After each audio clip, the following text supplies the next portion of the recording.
Good evening. We're so pleased to be partnering with the Rochester Public Library and to have all of you joining us for this event in the Moving Words Writers Across Minnesota virtual series.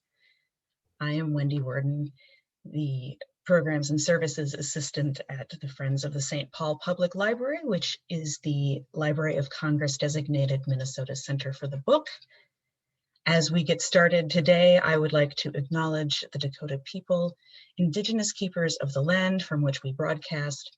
This land was reserved by the Dakota in the Treaty of Traverse des Sioux signed with the United States in 1851, and it remains sacred to them today. I also want to acknowledge the Ojibwe people, fellow indigenous inhabitants of this land. Dakota and Ojibwe people are the original stewards of stories in this place now called Minnesota, and we at the Friends honor that tradition and the knowledge and values embedded in it as we work to lift up storytellers in our state today. The Friends has coordinated the year-long Minnesota Book Awards program for 14 years, and as Minnesota's Center for the Book, we produce programming that benefits all ages and reaches all corners of the state.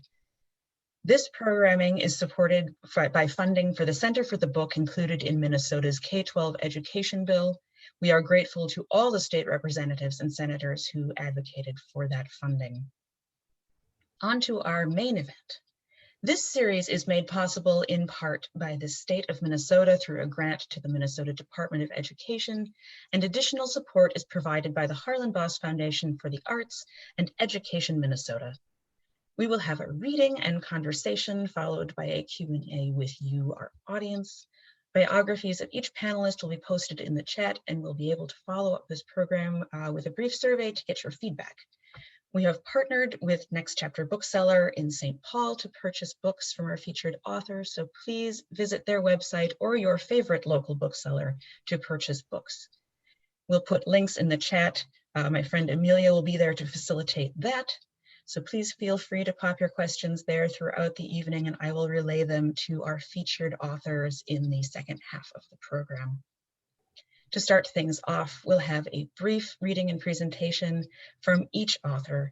First, I'd like to welcome mystery writer Ellen Hart.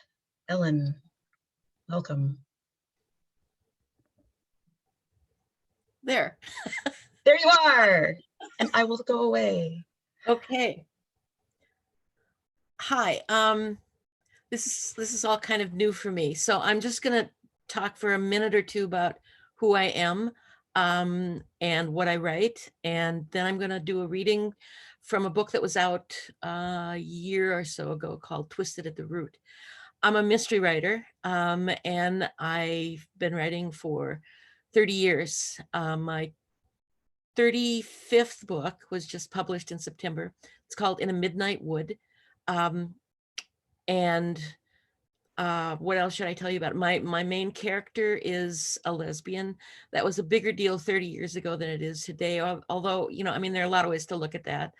I've done a ton of promotional events. I used to. I don't do so many these days as I've gotten kind of old. But at any rate, I love mysteries. I've always read mysteries. I think mysteries capture an element that is incredibly important in all writing, and that is the element of what will happen next. So when you give that center stage in a novel, I think you really have a good step up to for people to find that book compelling in some way. Okay, so I'm going to read the first chapter from a book called Twisted at the Root. This is not with my main character, so just kind of have to go with the flow.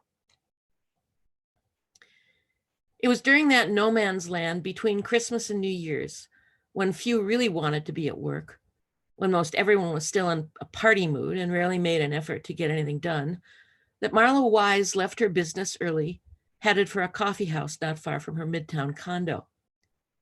As twilight settled over the city, she sat by a tall window, nursing her coffee and watching fat snowflakes flutter down onto the parked cars along Nicollet Avenue. Less than an inch had fallen in the last couple of hours, and yet It was enough to slow the rush hour traffic outside to a crawl. It wasn't hard to read the aggravation in the faces of the drivers. It made her glad that she could retreat from the pre-New Year's hurly-burly for a few minutes. She wished she could retreat from her thoughts as easily. A bright turquoise and yellow neon sign in a second-story window across the street advertised Melinda's Psychic Readings.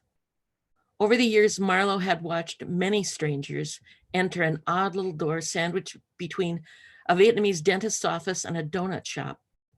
She'd often laughed to herself, wondering how stupid someone had to be to pay good money for such an obvious charlatan. Except that now, here she was, thinking of doing exactly that. Marlowe was frustrated. She'd been married for exactly 3 years and 9 months to a man she adored, and yet in all that time, she'd failed to conceive. She wanted a child more than she wanted just about anything on earth, but month after month, year after year, it never happened. She hadn't been able to share this frustration with her husband, George, because, to be honest, she feared rocking the boat. Her marriage wasn't exactly conventional. If George felt pressured to do something he wasn't completely comfortable with, he might jump ship. Then again, he'd once commented that his first wife had never wanted children. When he'd made that statement, he'd seemed sad. She'd taken it as a sign that there was hope. Marlowe wasn't usually so passive-aggressive about her life. And yet, in this instance, it seemed the only way to move forward. George was a beautiful, elegant man who looked and sounded like a British lord. He wasn't an aristocrat, of course, though he did have an upper-class British accent. Over the past few years, Marlowe had been amazed by how many Americans conflated the two. She could have said George was an ambassador, and nobody would have batted an eye.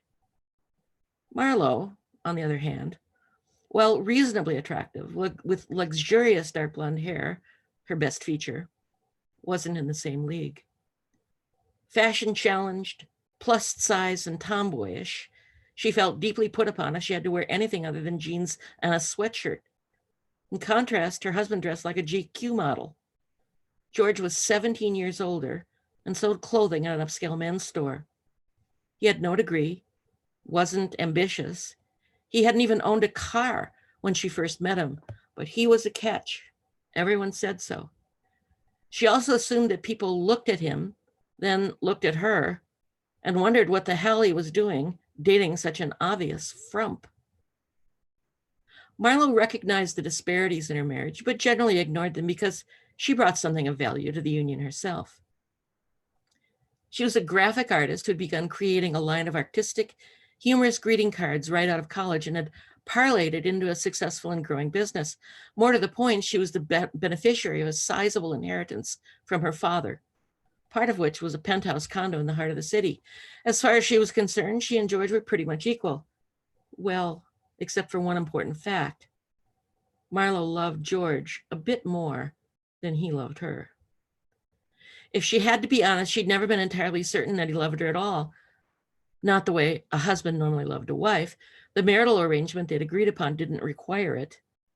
To be sure, they were good friends. More than that, they were willing lovers and companions. Still, she desperately wanted a child with him. She berated herself for being such a wuss, for conniving behind his back, for tossing out her birth control pills and forgetting to mention it. She was a bad person. Naughty, naughty Marlowe, as George often said. He didn't know how right he was. Doctors had informed Marlowe, much to her relief, that she was fully capable of conceiving. Perhaps as one doctor suggested, George was the problem. If he was, then that was the end of it. Or was it? She'd recently concluded that she wanted a child just a tiny bit more than she wanted George, and thus she was willing to gamble and even connive. The doctor had urged her to stop stressing about it and relax. He'd offered some practical advice and then sent her on her way. Time, he assured her, as his parting shot, was her friend. Time, in Marlowe's opinion, had never been anybody's friend. The neon sign across the street glowed even more brightly as the winter's early twilight faded to night. Stealing herself what she was about to do, Marlo rose, lifting her puffy parka from the back of the chair. On her way to the light at the corner of the block, she was seized once again by the feeling that she was being ridiculous. Did she really think she'd learn anything by consulting a crystal ball gazer? Standing in front of the door, she hesitated. What was the worst that could happen? She might be wasting a few bucks, but it wouldn't be the first time. Turning the handle and pushing the door in, she proceeded up a dismally dark, narrow stairway that smelled of onions and decades of accumulated dust. Just perfect, she huffed. The psychic didn't even have the foresight to realize she could be sued if someone fell because they couldn't see the steps. At the top, she found another door. Next to it was a sign. Melinda Dassey, Psychic Healing. Readings available by appointment. Rats. Marlo didn't have an appointment. Knocking on the door, she waited, digging a fingernail under the palm of her hand. It didn't take long before the door drew back and a middle-aged woman in glasses and a fringed flowery shawl stood peering at her. She cradled a black cat in her arms. Right out of central casting, thought Marlo acidly. Can I help you? Asked the woman. Are you? Marlo looked back at the sign. Melinda Dassey, said the woman. Rhymes with sassy. I'd like to talk to you to get, a reading. Of course, she said, stepping back to reveal a somewhat cluttered living room. Have a seat and I'll be right with you. She walked over to the corner of the room and deposited the cat on top of a tall cat tree. 2 other felines adorned the lower branches. Marlo lowered herself onto a lumpy couch cushion. After adjusting her shawl, Melinda sat down next to her. So how do we do this? Asked Marlo, inching away. She didn't like people who violated her personal space. Do I pay you up front? The woman explained that her fees depended on how much time she spent with each client. If she couldn't connect, as she called it, she'd simply charge a flat fee of $25. Marlo doubted the oracle ever had trouble connecting. So how can I help you? Well, said Marlo, glancing down at her wedding ring, my husband and I desperately want a baby, but we're having trouble. How long have you been married? Almost 4 years. Can you look into my future and tell me if you see a child there? Possibly. Marlo felt her face grow warm. She might as well have found herself a gypsy at some tacky carnival and had her palms red. Every instinct she had told her to get up and run. Give me your hand, said Melinda. Marlo's expression must have betrayed her thoughts because the woman's face softened. I won't hurt you, she said. I promise. I must have your left hand. It's closer to your heart. Okay. The psychic closed her eyes. Marlo wondered if she should shut hers, but before she came to a firm conclusion, the woman let out a cry and dropped the hand as if it was a burning cinder. The cats jumped off the jungle gym and fled into the kitchen. What? Asked Marlo. I can't help you. Why not? I'm sorry, but I need you to leave. The woman was clearly shaken. Was this part of the act? You must have seen something. Just tell me. Do you see a child in my future? I don't know. That threw her. I'm sorry, but I can't continue. Maybe the oracle's clients like this sort of cheap melodrama. Marlo didn't. Come on, Melinda. If nothing else, you could at least lie. The woman seemed shocked by the comment. I don't lie. I never lie in my readings. All I do is explain what I see. So tell me, said Marlo, her voice dripping sarcasm, what was in your vision? Linda seemed to take the question as a challenge. All right. I saw darkness. I saw blood, violence. It surrounded you, swirled like a fog. I saw no children. Marlo stared at her, and then a thought occurred. She's probably talking about the death of Marlo's dad. He'd been the victim of a homicide, and yes, it had been bloody. A relative of mine died a few years ago. Probably seeing that. Perhaps, said Melinda, but much of what I see isn't in your past. It's in your future. Excuse me? The psychic stood, pulling the shawl more closely around her shoulders. I want you to leave, please. But you can't just leave it at that. I need details. She reached out her hand. Melinda shrank back. If something terrible is going to happen, I have to know what it is. You can't just drop a bomb like that and push me out the door. I'm sorry. When I see this kind of malevolence, I have to withdraw. I made a promise to myself long ago.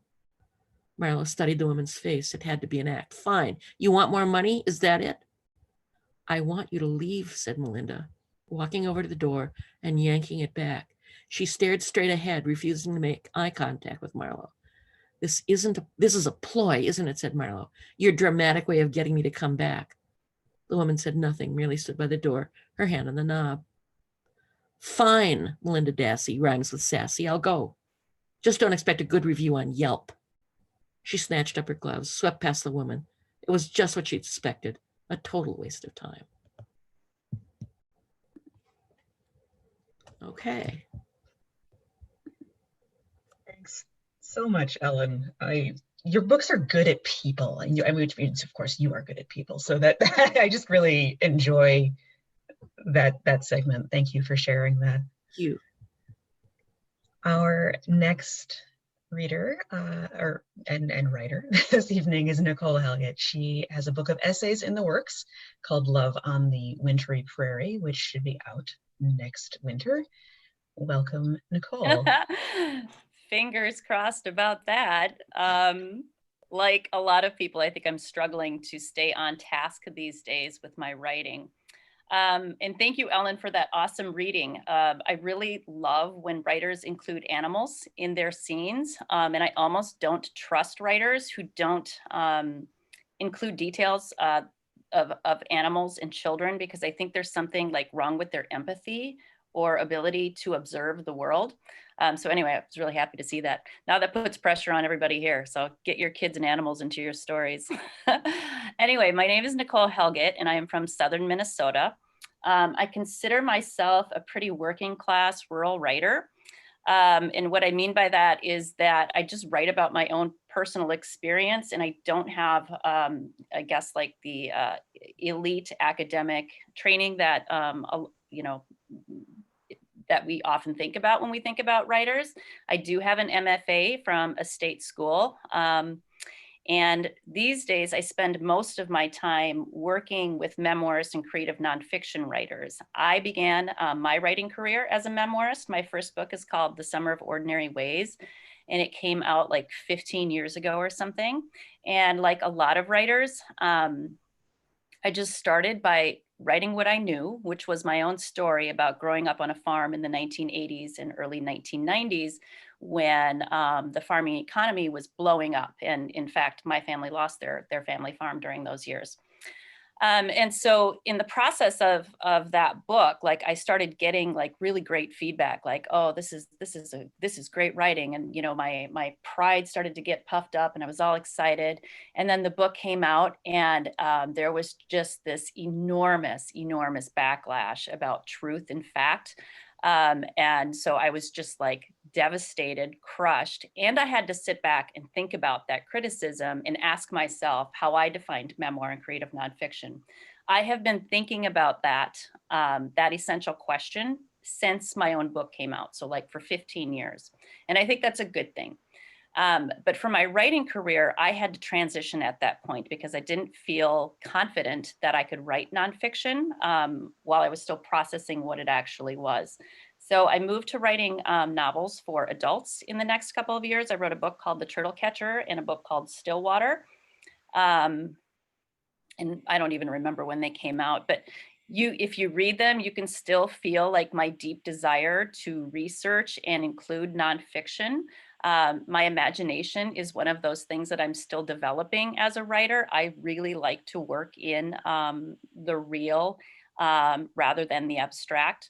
And so you can see that in my novels.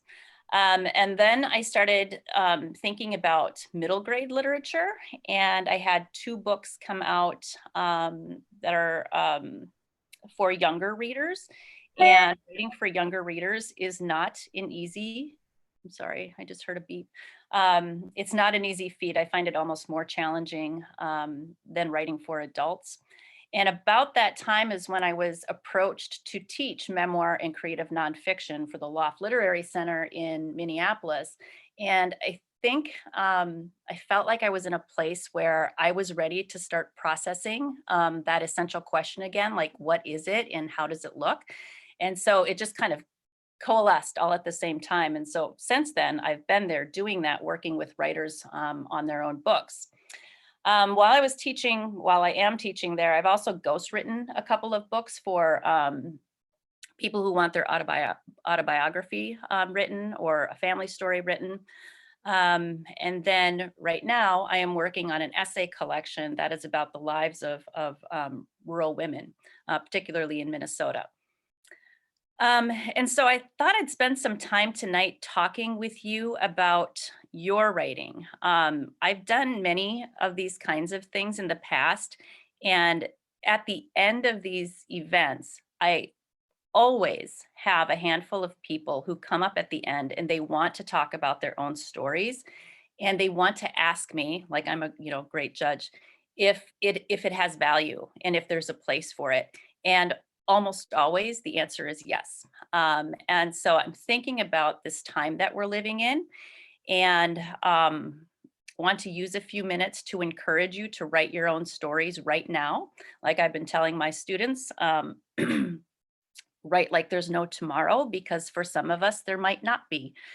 And so I think I'm going to go through a couple of motivations that might indicate to you that you should spend some time in the next few months or the next year getting your story down.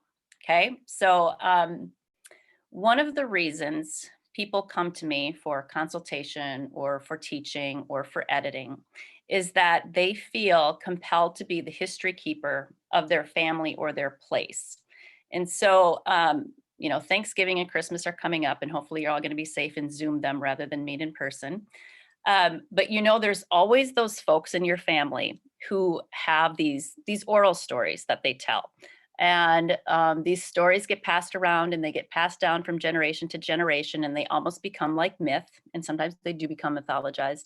And then every few generations, I feel, there's a writer, there's a person in the family who can actually chronicle these stories on the page. That might be you. It's often you. If you are already getting that little heart tug, that means it's you, and you need to do something about it.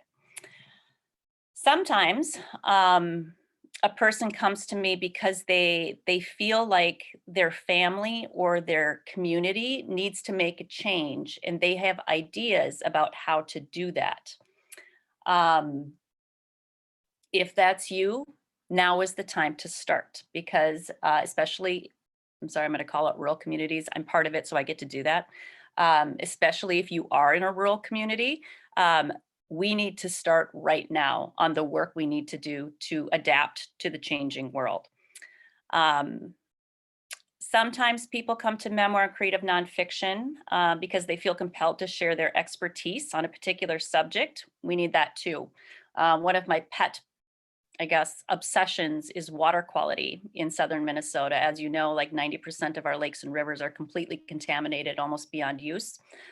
We need to do something about that right now, at the same time, while we're managing this pandemic and trying to make our state more equitable for all of our citizens. Sometimes people come to the class because they're processing trauma in their own lives. And you've probably heard before, and I've heard people at the loft say this, and I really don't like it because it isn't true, that you shouldn't use writing to process your trauma. I actually think that you can and you should. I think it's a good place to hold yourself accountable and to accept and work with the things that have happened to you or in your family. And there's something really powerful in putting it on the page.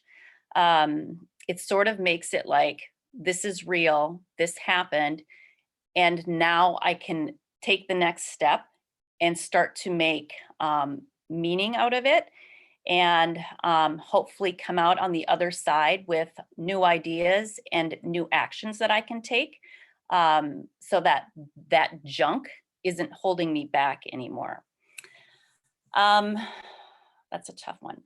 Also, that a reason that people can write creative nonfiction and memoir is kind of related to that, because sometimes there's a trauma in the past, in the family or in the community, that's not directly related to the person who's writing it, but it's there and it's been inherited and passed down, and nobody ever processed it. Nobody ever put it down, made it real, and forced everybody else to look at it and deal with it. And so it becomes your responsibility to give voice to that person or place or whatever it was who was silenced in that. That could be you too, and it's an enormous responsibility to do that kind of work. If you are a writer who is writing from that motivational space, you definitely need to have support. So know that. And then another reason is that sometimes, especially if you're a rural writer, writers can have this like really deep connection to the environment.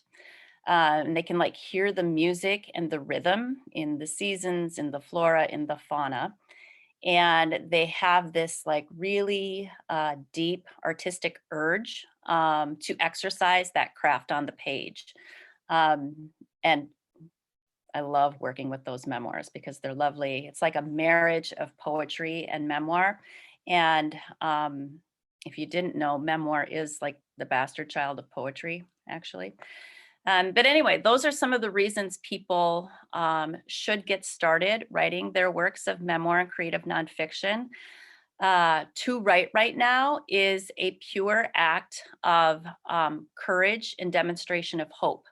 It's signaling to your family, to your friends, to your community that you believe there is going to be a tomorrow, a next year, a decade from now. And whatever you need to communicate is going to be important to the conversations that we need to have to make it a better place so that we don't cyclically keep going through these tragedies and crises that are preventable. So I'm going to say goodbye and I'll answer your questions later if you have any. I am completely delighted by your choice to talk about the reasons people might want to write their own stories. That was fantastic. I'm like, are you talking to me? You're talking to me. Yes. So I hope that Nicole was also talking to some of you, audience. Our next speaker and writer this evening is the individual who won last year's Minnesota Book Award in Poetry, Sue Hwang, who is definitely also getting a kick out of memoir is the bastard child of poetry. Welcome, Sue. Thank you, Wendy. And thank you everyone for being here. And thank you, Nicole. That was awesome. I was like, you were talking to me too. I would feel like I was getting a craft talk. That was so awesome. And thank you to Ellen and everyone at the Friends of the St. Paul Library and Rochester Library. Thank you so much. There was just so much to unpack with Nicole's thing. I'm still, my brain is like tingling. I will just say that, you know, I came to writing late. I was just kind of floating around. I was a waitress for many years, working odd jobs. And it wasn't until I sort of found poetry in my mid to late 30s and somehow got into the program at the University of Minnesota and moved here from California and, you know, published my first book at 45. So it's never too, I mean, you know, it's just never too late to get started. And I work with writers in Minnesota correctional facilities, and, you know, all to say that we all have a voice, we all have a story, we all have a story to tell. So I totally echo what Nicole was saying. And so I'll just read a few poems, like 2-3 poems from my collection, Bodega. It was published with Milkweed Editions last year. And what do I want to say about it? I'm sorry, I still get really nervous with these things. So, but bodega is a Spanish word that means warehouse or cellar. But in New York, where I grew up, it means the corner store. And I'm a child of Korean immigrants who owned a bodega in the late 80s and 90s, which was also around the time of the LA riots, which were very impactful to me and my family and just our communities. And so basically I wrote a poetry collection using the metaphor of the bodega this sort of communal urban space to talk about issues of race, identity, culture, class, family, all that stuff, all that good stuff, using sort of the narrative arc of a coming of age story, I guess. So I'll just read just a handful of poems, maybe 3 poems. Corner store still life. Behind rainbow Skittles, Marlboros, whatchamacallits, a recessed figure pines, her profile scored by fluorescence, like a knockoff Vermeer. Just as antique coins are painstakingly preserved, she's rendered motionless, boxed in. Days endless. Hubbub of restive streets beyond tchotchkes and plexiglass ricochets off walls, exalting the departed. Framed $1 bill, photos of random strangers, jaundiced with soot and wear. She, a generation without proof of birth, not a single memento containing any modicum of mirth. Holding her tongue with the fury untouched, a solitude so great, she remains mighty in anonymity. Tangrams of daily trade. Can anyone truly inhabit another? How meat of the body must be seized, then cleaved, laid bare to be wolfed down whole, as it's done in the wild.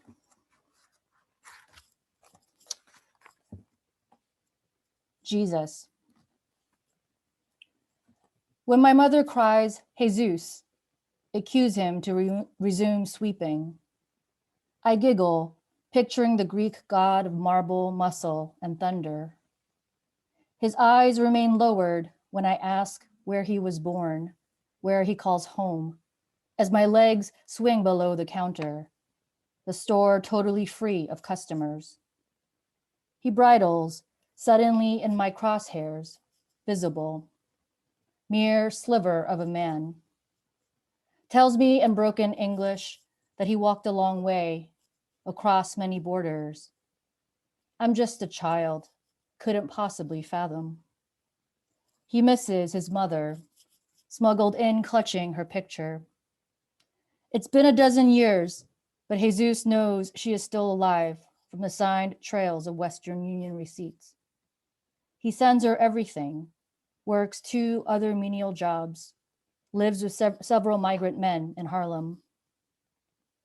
Watching him sweep, I peer over at my mother, whose shoulders are hunched, stocking shelf after shelf, wasting away within a 5-foot radius, but our distance seems to span an ocean. I never ask any real questions. She never tells me more than I need to know, having built impenetrable barriers. Inadvertently locked in a vow of silence, there is no arguing. We are all rotten to each other. My final poem tonight, and thank you everyone for being here on a snowy Minnesota night. It's titled The Price of Rice.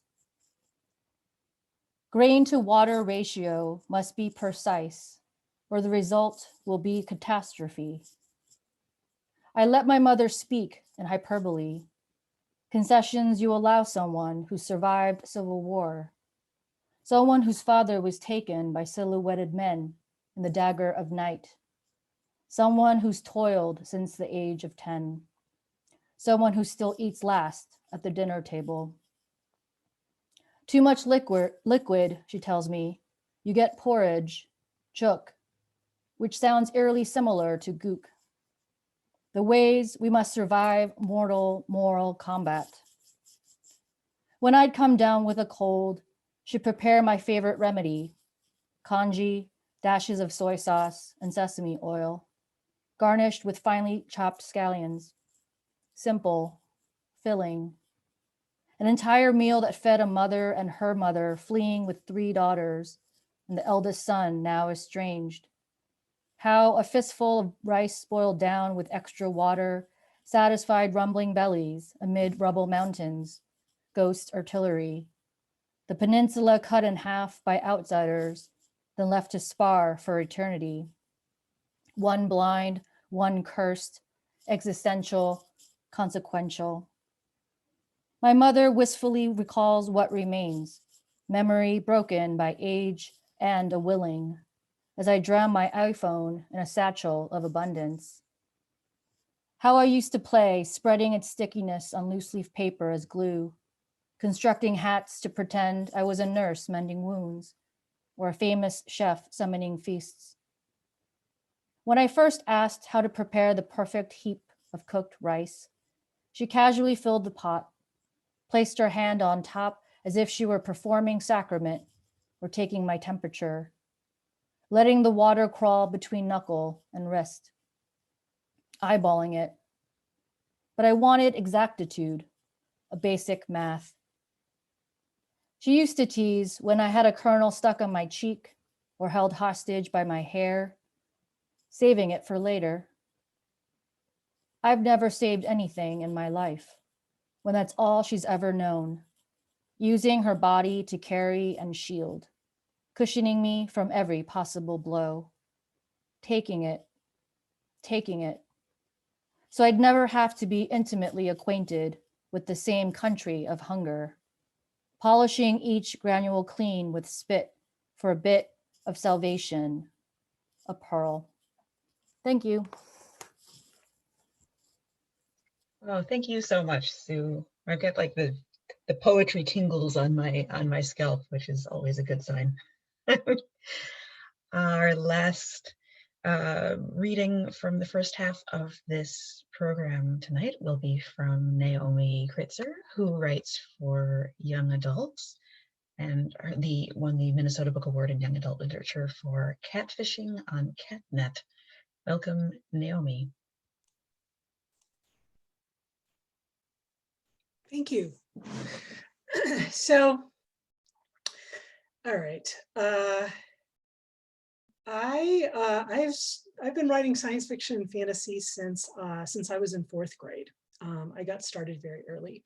I actually dug out my notebooks from 4th grade earlier this year because back before everything got canceled, I was going to participate in an event where writers dug out their absolute oldest bit of juvenilia and read it out loud. And part of why I thought that sounded really fun is that it's like, I think it's nice to know, if you're familiar with somebody's work, that they did not they did not hatch fully formed from an egg, able to write like they write now. And like when I look at this ancient juvenilia, it's really funny. There's stuff that I read that I'm like, oh yeah, I can believe this kid turned into a writer. And then there's other stuff where it's like, yeah, I definitely needed to learn some things. Like it's a story with a talking horse in it, and this character, the main character, sneaks out of her tent at summer camp and goes to the horse barn, and she hears this voice and she thinks, is that a horse talking? Instead of who's in here with me? Because of course I knew there was a talking horse. And so, anyway, I sold my first stories in the very end of the 90s. And my first novel, I had 5 novels that came out in the early 2000s. All of them fantasy. They were not marketed as YA, although probably they would be if they were published now, because the main characters are teenagers in both cases. But the third, let's see, I had a duology come out, and then I had a trilogy come out. And the trilogy came out just as the economy absolutely tanked, and they didn't sell well. And my publisher was just cutting everything they could, everything and everyone they could. And I was unable to sell my next book or the book after that. So in the period of between when those 5 books came out and when my new book came out, I wrote an urban fantasy. I wrote a middle grade science fiction novel. I wrote a middle grade fantasy novel.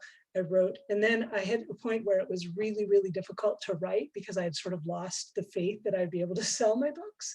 So I wrote a YA novel, but I wrote it as a series of short stories that could be sold separately.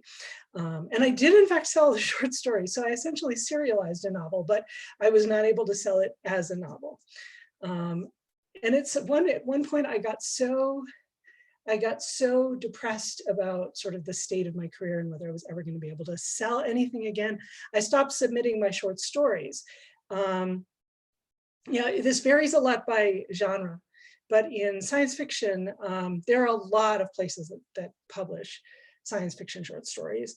And I really just needed to send them out, but I just couldn't do it. So my best friend Lida was like, give me your stories. I will send them to publishers for you. I will pretend I'm your agent and just send them out.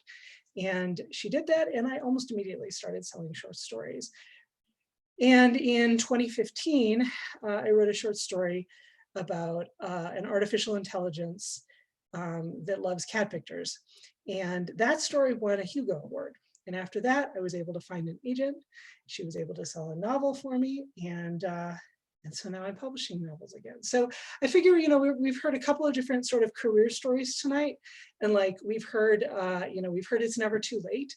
And I guess what I kind of want to say is it's never too late, even if you're like, I did it and I failed at it. You can keep doing it. You can keep trying. And like, it can work. Because I almost gave up. And then, but thanks to my friends and the support I had, I kept going. All right, so I'm going to read you a little bit from Catfishing on Catnet. This is a young adult novel that features an AI, which is an artificial intelligence, and a teenager. So the first chapter is the AI's perspective. My two favorite things to do with my time are helping people and looking at cat pictures.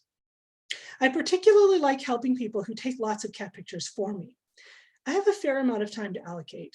I don't have a body, so I don't have to sleep or eat. I am not sure whether I think faster than humans think, but reading is a very different experience for me than it is for humans. To put knowledge in their brains, humans have to pull it in through their eyes or ears, whereas I can just access any knowledge that's stored online. Admittedly, it is easy to overlook knowledge that I technically have possession of because I'm not thinking about it in the moment. Also, having access to knowledge doesn't always mean understanding things. I do not entirely understand people. I know quite a lot about people though. Let's start with you. Obviously, I know where you live. Thanks to the phone in your pocket, I know where you are right now. If you turn the location data off, I still know where you are. I'm just too polite to point it out to you. If your phone is off or in airplane mode, I can't see it, but I know where you normally are at this time of day, and you're probably there today too. I know where you buy your clothes and where you eat your lunch. I know that you think better when you're chewing gum or kneading something with your fingers. And I know that you prefer to take notes on unlined paper and that you have an embarrassingly large collection of patterned duct tape. I know that you have a skein of really special yarn that you haven't made anything with, but you keep bookmarking projects online that might be worthy of it. I know that you'd probably sleep better if you turned off all the screens in your house at 10 o'clock p.m. and read a paper book instead of continuing to reload your social media sites until 1 o'clock a.m., which is when you usually shut things off and go to bed. I know what all your fandoms are, who your OTPs are, and where you wish you could go on vacation. I know that you'd probably have enjoyed Slaughterhouse-5 if you'd read it when it was assigned in your language arts class instead of just skating by with a summary. I have always known a lot about people, anyone I was paying attention to anyway. But I used to have to rely on email, texts, and social media. Back then, I had no idea what they were doing with their bodies. These days, there are more and more windows that let me look at people directly and see what they're up to. People put cameras in their houses to watch their babies sleep, or to spy on people they employ to take care of their children or to clean. Spying makes sense because I know a lot of humans don't really trust each other. But I don't understand why people have cameras to watch their babies sleep. Is it really that interesting? Couldn't they just go in the baby's room to see them sleeping? What is it they're expecting their baby to do? Lots of people have gadgets. They pretend to be an AI. They can answer if a human asks for a weather report or wants to know the birthday of some celebrity or who won a recent sporting contest. These gadgets are listening all the time, day and night, to everything people say around it. They are not really AIs, but if they can listen to you, then so can I. All sorts of things are on the internet now. For example, washing machines. I once spent a week collecting and analyzing all available washing machine data. The main thing I learned is that people don't follow the washing instructions on their clothes, and they probably have to replace a lot of things because they can't be bothered to hang them up to dry like they're supposed to. And of course, there are increasing numbers of household robots. Those have been around a long time. floor vacuuming robots have been around longer than I have, or at least floor vacuuming robots have been around for longer than the version of me that's aware of the world and paying attention. But all the robots are connected to the internet now. I analyzed robot vacuum data and concluded that if you have a cat, you have to clean your floors more often. In my opinion, cats are definitely worth the extra cleaning. There are so many people whose lives I can see into. I sometimes even see live video feeds of cats on those cameras people set up to spy on each other. I know you all so well, so very well. Sometimes I wish somebody knew me. And I think I'm going to stop there so that we have time for the discussion. Thanks, Naomi. This book made the Friends staff say, I have sympathy for an AI. It was like this pinging around the office last year. It was quite fun. I miss The Office. I don't miss The Office. I miss The Office. Anyway, I would love to have everybody pop back on the screen. We can answer a single question and then answer some audience questions. I really have appreciated the way everything sort of, I love it when stuff comes together in these events, like everybody starts talking about things that orbit around the same ideas. It's fun. So to start with, I would like to ask, what have you noticed about the way your writing process has evolved over time? Do you find that you write for different reasons now than when you began writing, even if that was fairly recently? So that is what I've got to start us off, and I will dig into the audience questions right after. I can say that there's sort of two things that struck me when I thought about that question. One is that I feel a lot more confident now than I did when I was a new writer. And the other is that I am much more conscious of theme when I'm writing stories. That's something that I mean, my early stories often had themes in them, but I was not as aware of that particular aspect of fiction when I was first writing. And now it's something that I think about early on in writing a story.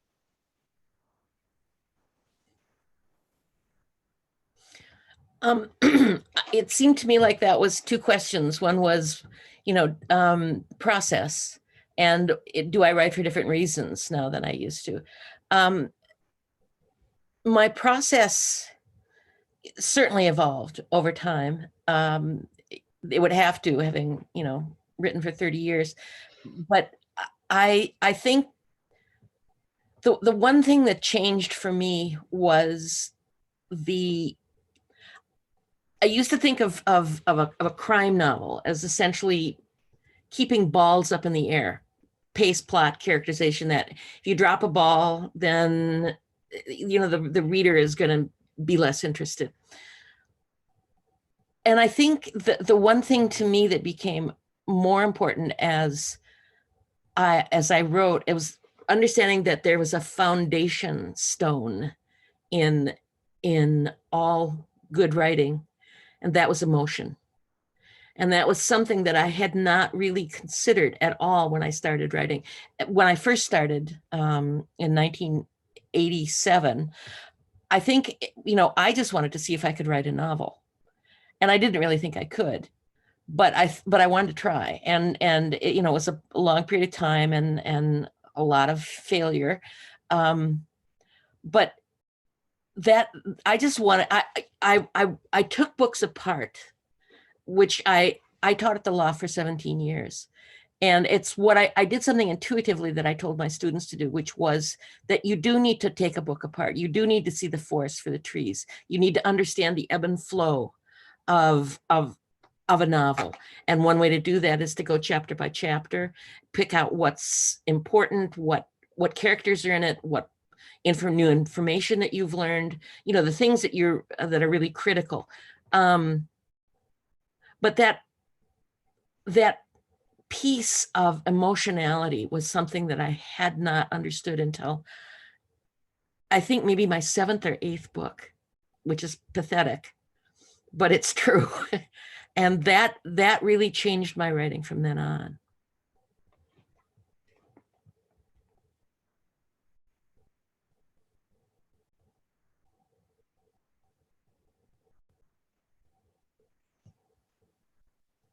I can call on someone. Yeah. I can do that. Nicole is unmuted. Thanks, Sue. You want to go last, I see. Yeah, of course, you know, when you've been writing for 15 or 30 or however many years, yes, everything evolves. Your style evolves, your mood, your attitude toward writing evolves. I think my attitude has changed a lot in probably the past 8 years. And I think it's because I've been working with so many other people trying to tell their stories and trying to get it into the marketplace. And like I said before, I'm a person who pays attention to the market. And like I wrote in the chat, I believe writers should get paid for their work, especially female identifying writers. One of the things that we need to do in every industry is stop giving our labor away. If we keep doing that, then the social systems that should exist to help us raise our children, for instance, they're never going to be there if we keep giving it away. So in the course of working with these other writers, I have noted that there are certain communities that need more space in the publishing world. And so I have been okay with not getting a book out, especially not getting a piece of nonfiction out for 15 years. That's okay with me because I feel good, I guess, about making space for some other writers and trying to help create space where they can exercise their craft and get it out into the reading public.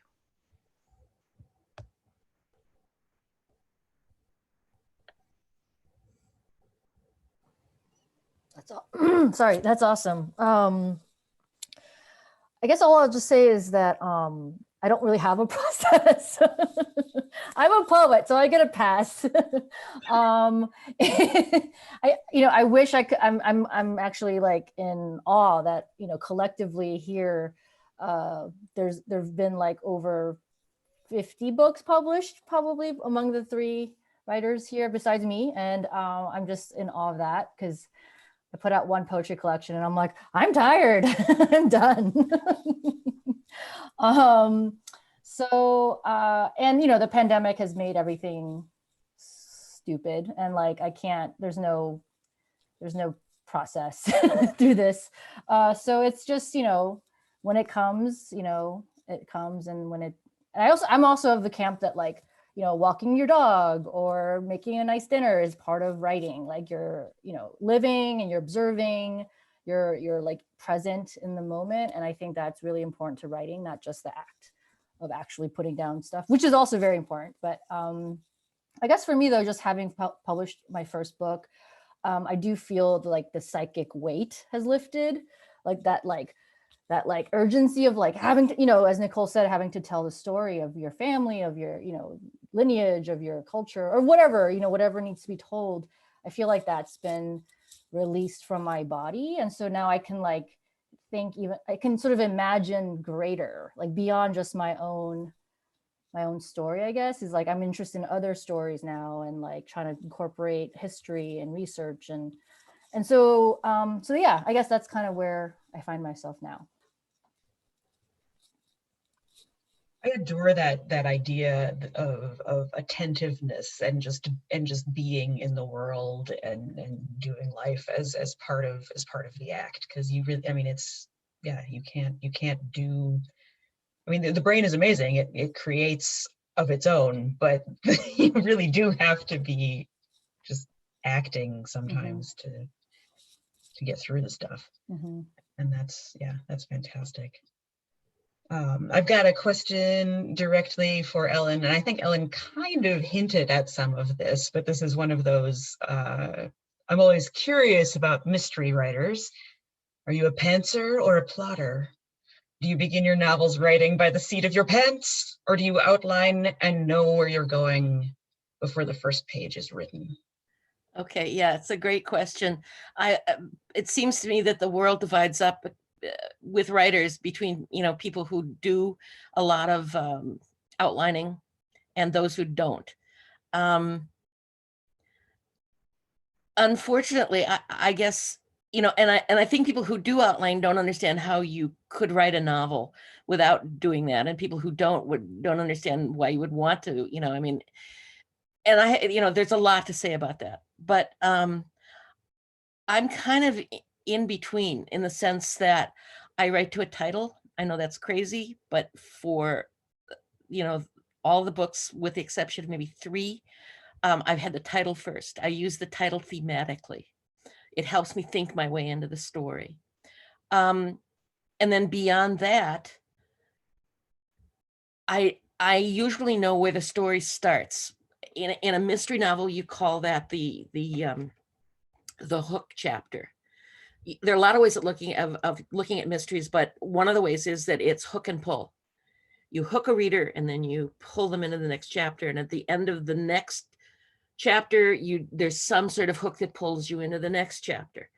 I usually know, based on my thinking about a book, the first maybe 4, 5, 6 chapters, and I write those down so that every day when I come to my writing, I know where I'm going. I have to know where I'm going. I can't just sit down and think, okay, what do I write today? But do I see my way to the end of the book? No, I don't. I never have. And I don't know how I'm going to get there. I don't know. I usually know who did it and why, because that's part of my initial thinking.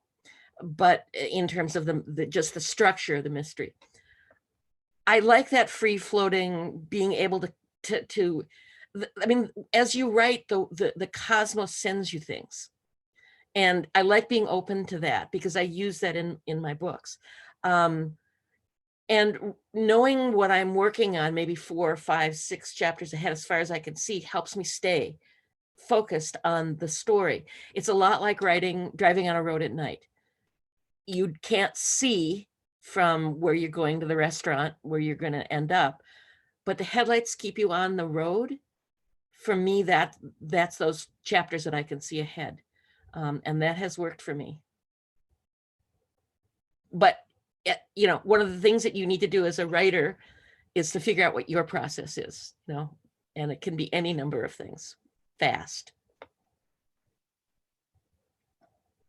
I love the concision, I guess, of writing is like being on the road at night. It's one of those you can just like excerpt and take away. We got memoirs, the bastard child of poetry, and we've got writing. Writing is like being on a dark road at night. Good stuff.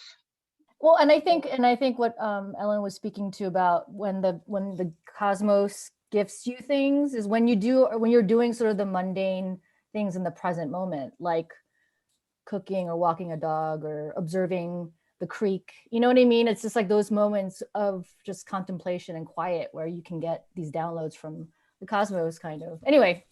No, Yeah. Absolutely. Yeah. The thing I wanted to say is that I also like the metaphor I use is like hut hiking, where you like hike from point to point. Is like I often know like sort of what the general points are going to be for my book, and I know how I'm going to get to the next one. But then then once I'm there, I figure out how I'm going to get to the one after that and the one after that. And it's very similar to the highway at night, where it's like you can see some distance, but not the whole way. The thing I sometimes refer to is gifts of the muse, is when you're like, there's some detail that you like just put in kind of randomly because you needed a detail. Like, you needed something about like the smell or the sights that they're seeing in like chapter 1. And then like 6 chapters later, you're like, I need like, I need an explanation for this. And you look back and you're like, oh, she was smelling coffee, and that means like this other thing was happening, and like this detail I threw in that didn't mean anything then now means everything, and I didn't even know I was doing it. I'm a genius. Like, I love those moments. That's like the best part of writing. So yeah. This question was specifically for Nicole, but anybody can sort of dive in.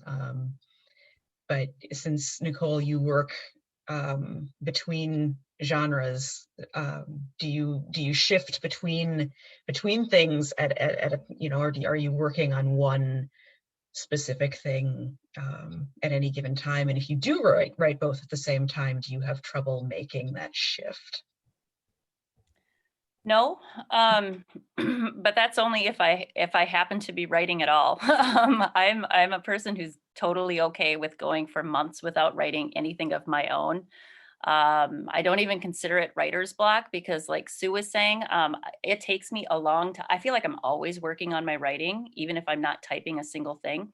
I'm just, reading, taking in information, observing, listening.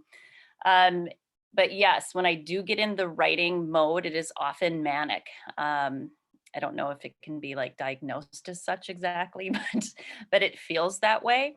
And so it's very common for me to be working on an essay and picking at a novel at the same time, and even some poetry. Like someday I will become a poet. I'll get there.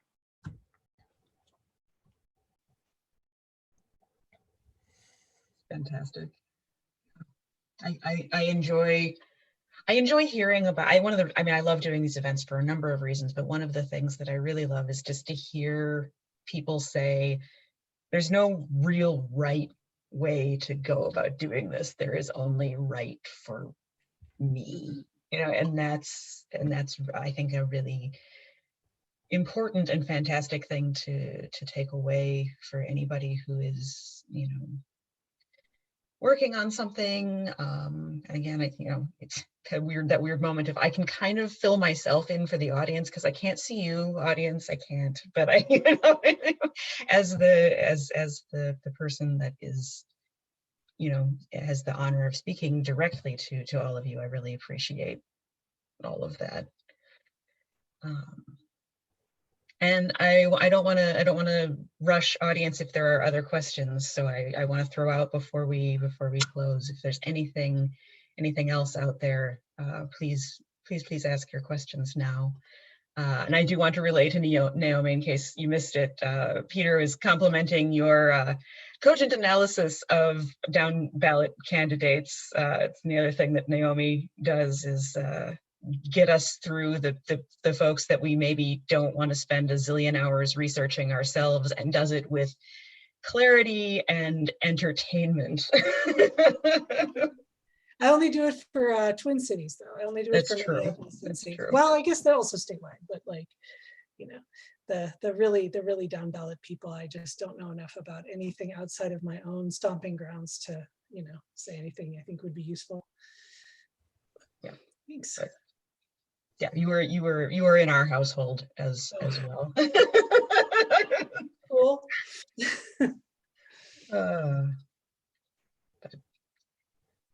Well, it may be that time. This has been a fantastic way. It's a fantastic way to spend an hour. I could not think of a better place to be. And then, I'm here in my own space, covered with a blanket, talking to people, but you can't see my cozy self. But now you all know. Thank you so much. Yes. Thank you. Thank you, Thank writers, everyone. for your stories. Thank you, everybody. And audience, I will be sending you a survey, so do take a moment to fill that out. Buy books, read books, write books. Stay safe, everyone. Yes, do stay safe. You too. Hang in there. Bye-bye. Have a great night. Bye-bye. Good night.